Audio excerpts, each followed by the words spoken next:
Nancy says the insensible difference is sensible. It's the insensible and the completely sensible. In Fall of Sleep, he also talks about a blind task of sleep, to let invisibility come, he says. We try to understand how we need insensibility, so insensibility, according to Nancy. Which kind of insensibility is Nancy asking for? We know he opposes the notion of difference to that of identity in an attempt to become sensible for what is being lost in the metaphysical notion of being as essence or substance. The logic of identity of metaphysics was an attempt to gather something of being that would hold in the differences of otherness. From the beginning, change has been associated with instability. Solution was found in the experience of an identifiable ground of change. The problem that was faced by this questioning was the very problem of articulating the unity of our experience with change in corporeal beings. This unity is always contingent, hence the ground of change had to be incorporeal.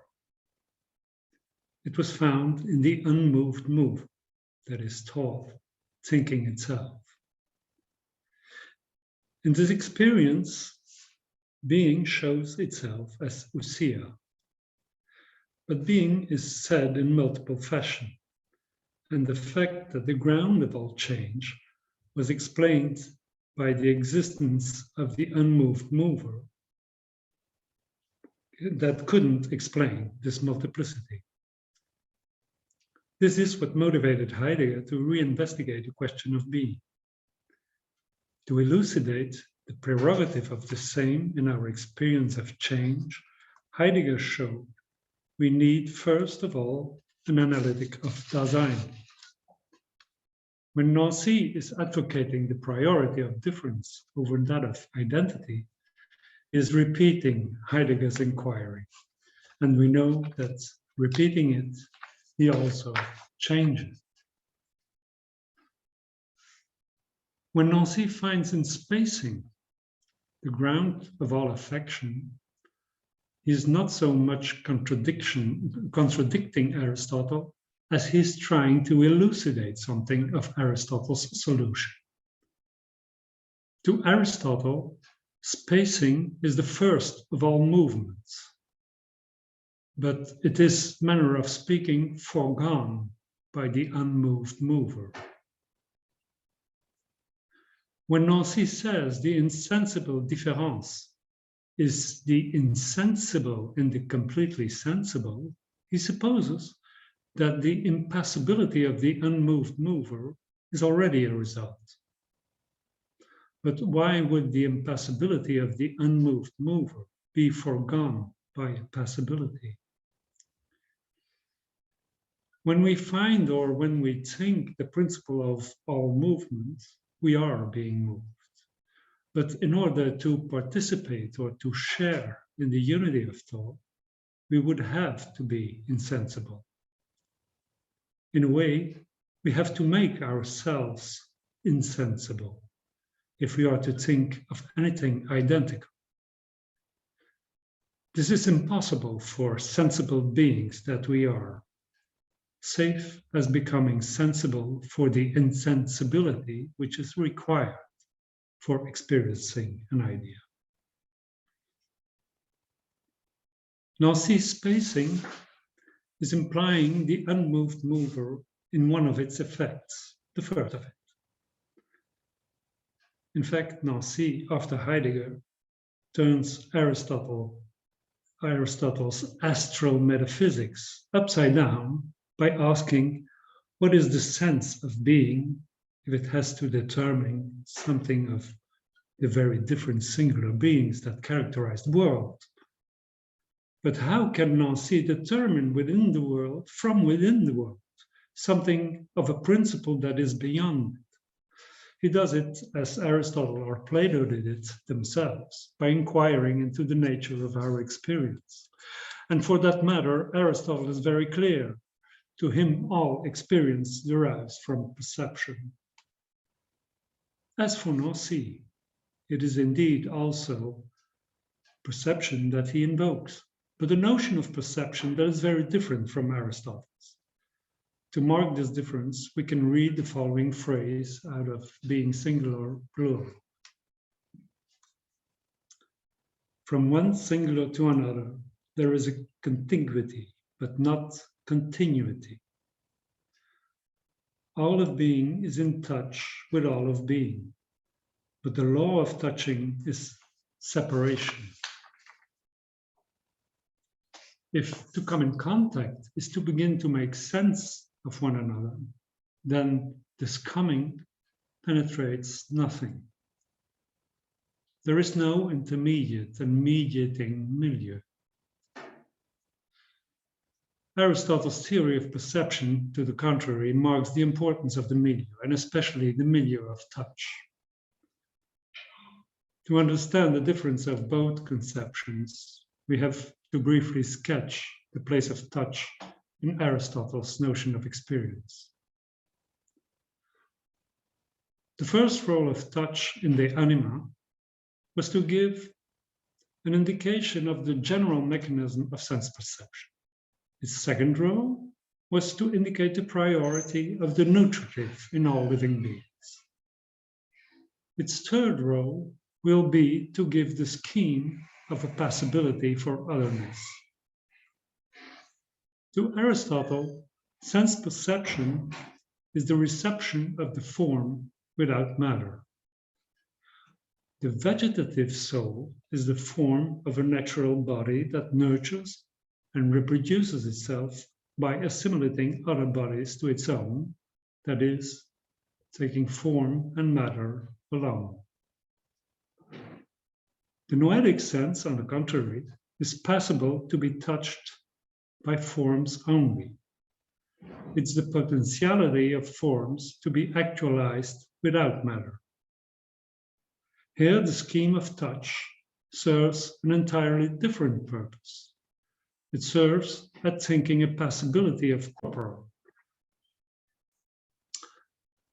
The fact that it is touch again, which is giving the scheme of this incorporeal experience, is not because there's something corporal to the incorporeal, a scheme of incarnation, so to speak, but because Aristotle wants to understand how it is that the corporal noetic beings that we are can be moved by incorporeal forms. His answer is the distinction of form and matter.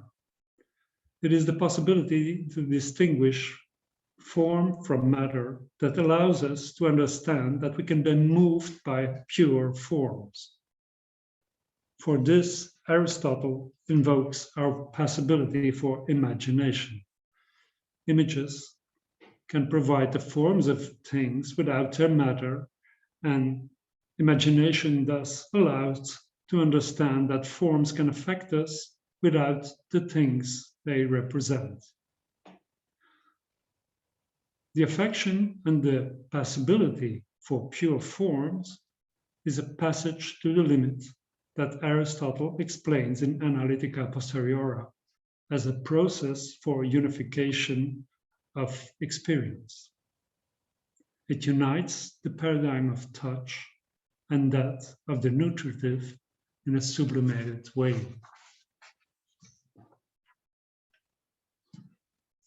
Coming back to Nancy's notion of interruption or absence of milieu, we could say that the possibility of noetic animals for pure forms is Aristotle's idea of a possibility without milieu.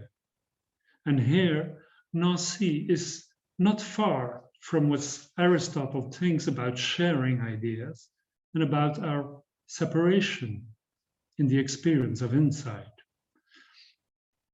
In fact, all this comes down to the concern they share about thought as an experience of being moved that is rooted in perception. In this respect, one would even have to say that Aristotle's metaphysics is a learning of difference, not of identity. Sense is first of all a possibility for differences. Last but not least, that of singularities. And then we have to ask, what is it that Nancy is elucidating in respect to Aristotle's solution of the problem of movement or change? Strangely enough, it's first of all something about the unity of being, and second, something about the mode of our possibility. Regarding the unity of being, we all know Aristotle encountered a limit in the irreducible, manifold ways in which being is said to be. Its irreducibility was all the more troubling since the different senses of being were not independent beings, but indicating different aspects of an essence of being that nevertheless couldn't account for this multiplicity. Heidegger pointed out that the question could be answered anew when it was expanded from a question into the being of beings to that of being itself. Nevertheless, the question of being required a preparatory inquiry into the being that would provide access to this horizon.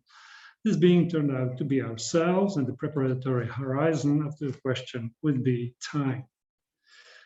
Concerning this inquiry, we have to raise 2 points. The analytics of Dasein that would become the anchor point for exploring the horizon of the question of being revealed a frownness of Dasein that will imply an even greater dispersion of the determinations of being than those encountered by Aristotle in the categorical determinations of perception. And second, in the mode of frownness, that is angst, anxiety, but I would rather say angst, the horizon of being revealed itself as being conditioned by the experience of nothingness. Annihilation is the experience of the impossibility of holding fast to any determinateness. In this experience, everything is slipping away in the insignificance of all and everything. It is here that we encounter a sense of insensibility that was not taken into account by Aristotle. According to Heidegger, it is an insensibility that is a precondition to the possibility for anything to appear. Angst is the sensibility for this insensibility, a mode of estrangement where we even lose ourselves as human beings, and where beings as a whole comes to presence as being different from this annihilation. Nancy is reappropriating Heidegger's notion of annihilation from the point of view of the living body that we are. Although this annihilation can overcome us on every occasion, in every experience, we have to understand it's an absolute interruption of all meaning that calls for a reappropriation and a circulation. Nancy thinks this as the appropriation of a living body, but in this he thinks very differently from Aristotle's understanding of this. To Aristotle, this appropriation serves the body's conservation and reproduction, and it seems this understanding points in the direction of an increasing insensibility, that is, a reduction of what is singular. In the end, it all comes down to a continuous process, exactly the opposite of what is saying Nancy when he points to the interruption or the hiatus. Nancy, however, shows how every interruption reveals the sensibility that it raises. Nancy, however, shows that every interruption reveals that the sensibility that it raises does not reduce the references of singularities, but instead multiplies them infinitely. Now, in the case of sleep, however, Nancy seems to turn everything upside down. In a way, sleep seems to rejoin the world of substance that has been the target of all of Nancy's criticism. I cite a passage of Fall of Sleep. It goes as follows. Night identifies outside with inside. It's the world of substance, that which exists underneath, and itself exists on nothing else. That which is not accident or attribute, that is, it comes to nothing and refers or applies to nothing except to itself. That which is entirely its own, belonging to no other subject or support, to no authority of validation or justification. Night reigns unjustified, and sleep espouses this abandonment of justification, its position offside and off camera. In sleep, Nancy's subject is coming to rest. And this time it's the restlessness of the unmoved mover that is the mark of his loathing. The restlessness of wake that characterizes the actuality that doesn't have its remission in the potentiality of sleep. Nancy evokes the obsession of the systems of production that suppress the rhythm of day and night in a contrivance where everything is equalized in the constantly renewed inequality of input and output, the measured values of pressure, tension, stocking and destocking, charge and discharge. Surprisingly, here it's difference that is laudable. And it's the indifference of the night that gets differentiation moving. It would seem that through sleep, day gets the singularity of its difference from the indistinctness of night. A night that has a life of its own. When he characterizes this nocturnal life, Nancy evokes the nutritive soul.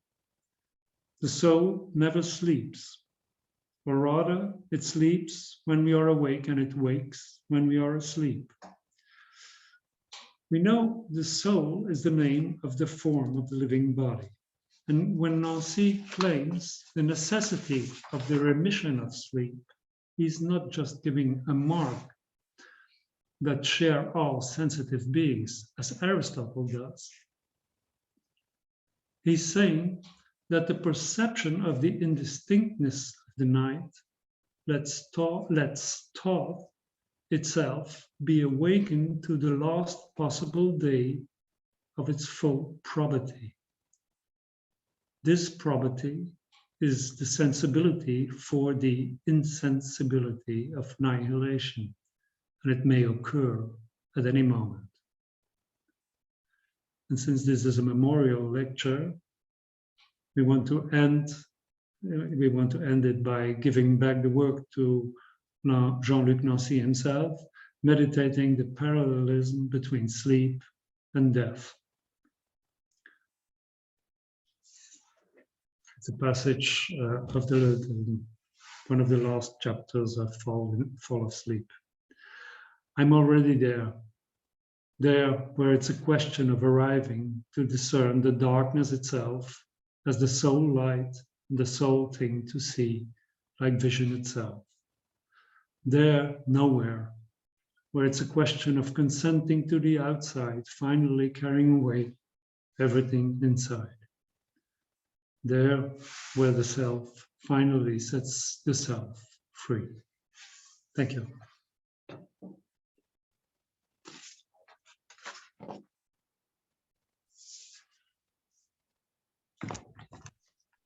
Thank you, Paul.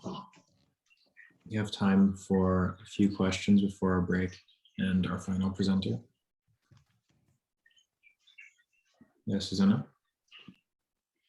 Yeah, thank you very much, Paul. It was really beautiful. I can't really, I'm asking a question, maybe you can clarify it because it's so dense that you really have to think about it a little bit afterwards. But I was first thinking that what you said about insensibility comes very close, quite simply to the question of being. So that the fact of being, that there is being before there is anything who could sense at all, that would be the insensitivity. But then on the other hand, when you were speaking about sleep, you ended finally with this nutritive soul of Aristotle. And I was wondering if the nutritive soul is the same thing as the fact of being, because for me, it actually might be simply an anonymous soul. An anonymous soul, which is not exactly insensitive, but it's a sensation before there is no somebody to have this sensation, so to say. So you see that the question is a little bit vague, but I was wondering if you could give me some connection between the Aristotelian soul and then just the fact of being, which is maybe more Heideggerian. But thank you for your paper, it was lovely. Thank you. I want to answer, it's a very good question. In fact, it is the parallelism, the very troubling parallelism between Aristotle and Nancy that gives the occasion of talking about it. Of course, in Aristotle, the nutritive soul or the vegetative soul is very impersonal. It's not sensible, but first of all, it's not sensible, and you couldn't speak of a person, of course, but the vegetative soul, Aristotle says, reproduces itself as a genus, but not as an individual. So what I think Nancy is doing and performing, really, that is, he mentions very explicitly in beginning of Fall of Sleep the vegetative soul, but he shows that in fact the way this vegetative soul is participating to the sensible soul is